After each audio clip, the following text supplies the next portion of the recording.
Today we're diving straight into a deeply autobiographical, just profoundly moving journey. We are unpacking the true story behind the incredible track, Hello Darkness. It's this incredibly raw look at how massive physical trauma can completely shatter a person's identity, and ultimately, how they manage to find their way back. Let's get right into it. Right out of the gate, Orrin hits us with this brilliant hook that completely flips a classic pop culture trope on its head. We all know the famous line, "Hello, darkness, my old friend." But here, he explicitly rejects that. He says, "You are not really my friend. You are like the devil in my head." You see this stark contrast, right? When Simon and Garfunkel sang about darkness, it was this peaceful, welcoming, comforting space. But Orrin introduces us to an entirely different beast. His darkness is this toxic, parasitic presence. It is definitely not a quiet space to reflect. It's an active, destructive force that's literally feeding on his mind. This visual metaphor perfectly captures what Orrin was going through. The devil he's talking about isn't some religious figure. It's the oppressive, crushing weight of chronic pain, permanent despair, and these deeply destructive thoughts just constantly looming over him. It's that claustrophobic feeling of being trapped inside your own noisy, suffering brain. To really grasp what this devil is, we have to look at the harrowing, real-life event that started it all. Section 1, The Invisible Prison of Pain. So, the whole foundation of this song stems from a really severe car accident, and the physical trauma was just massive. Severe cervical trauma, chronic migraines, extreme fatigue. But look closely at that third point, the loss of hand sensitivity. For Orrin, who is a pianist and a musician, losing the feeling in his hands wasn't just an injury, it was an absolute theft of his identity. It stole his primary way of interacting with the world. Which brings us to this incredibly lonely place. The lyrics vividly describe drowning in a sea of silent fears. Think about that imagery, floating helplessly underwater. It so perfectly captures the suffocating reality of carrying around this massive, crushing burden that nobody else can see. Because when your pain is invisible, you're basically drowning in silence. And when you're drowning in that kind of medicated, painful silence year after year, it does something terrifying to your sense of self. That leads us to Section 2, A Stranger in the Mirror. Between the unrelenting chronic pain and the heavy psychiatric drugs, Orrin experienced this terrifying psychological side effect called depersonalization. He actually sings, "The mirror shows a stranger's eyes."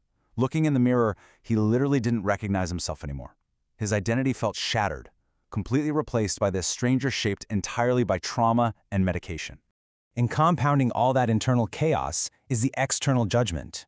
They watch, they hate, they judge with no shame. So who exactly are they? Well, this heavily refers to insurance doctors, these cold, dehumanized experts, and just society in general, which often completely refuses to believe in suffering if they can't physically see it. When you have an invisible handicap, people just assume you're faking it. And that kind of judgment adds this heavy, toxic layer of shame right on top of the pain. But just when this claustrophobic descent hits rock bottom, the narrative suddenly pivots. We hit Section 3, The Spark in the Dark. The lyrics make this beautiful shift. I see a crack beneath the wall, a single spark that won't let me fall. And here's the thing, that spark wasn't some abstract, poetic idea. For Orrin, it was highly concrete. It was exactly 4 people, his wife and his 3 daughters. They were the literal anchor keeping him from just completely disappearing into the dark. Fueled by them, Orrin turned back to his piano.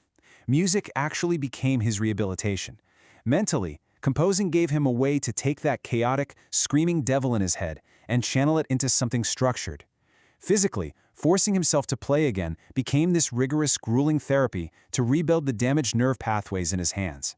He wasn't just expressing his survival through art, he was literally enacting it.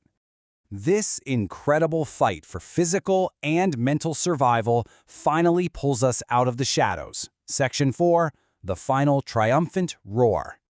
Listen to this lyric, it's just absolutely powerful.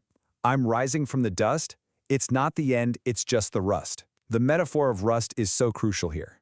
Rust means wear, tear, damage, and time. But it doesn't mean destruction. Underneath all of that rust, the solid metal of who you truly are is still there. The trauma might have coated him in rust, but it absolutely did not break his core. Finding his voice again inside all that hurt, Orrin violently breaks the chains of his prison. The music itself actually shifts right here. It goes from this heavy despair to incredible driving power. It's a total reclamation of his life from the doctors, the drugs, and the darkness itself. He completely subverts the darkness, closing the song with this massive declaration, "I've tasted pain, but now I roar." He transforms from this victim drowning in silence into a literal fiery phoenix of resilience. The darkness didn't consume him. It actually became the fuel for his rebirth. So, as we wrap up this explainer, I want to toss a question back to you. Warren's 15-year survival story is deeply personal, but the message is totally universal.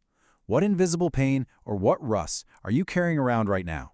And more importantly, how are you going to channel that struggle, find your spark, and turn it into your own triumphant roar? Definitely something to think about.